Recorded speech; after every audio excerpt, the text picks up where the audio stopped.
ॐ नमश्चन्द्राय सोमाय इन्दवे कुमुदबन्धवे विलोहिताय शुभ्राय शुक्लाम्बरधराय च त्वमेव सर्वलोकानामाप्यायनकरः सदा क्षीरोदभवाय देवाय नमः शङ्करशेखर युगानां युगकर्ता त्वं निशानाथो निशाकरः संवत्सराणां मासानां ऋतूनां तु तथैव च ग्रहाणां च त्वमेकोऽसि सौम्यः सोमकरः प्रभुः ओषधीपतये तुभ्यं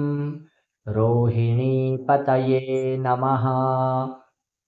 इदं तु पठते स्तोत्रं प्रातरुत्थाय यो नरः दिवा वा यदि वा रात्रौ बद्धचित्तो हि यो नरः न भयं विद्यते तस्य कार्यसिद्धिर्भविष्यति अहोरात्रकृतं पापं पठनात् एव नश्यति द्विजराजो महापुण्यस्तारापतिर्विशेषतः ओषधीनां च यो राजा स सोमः प्रीयतां मम स सोमः प्रीयतां मम।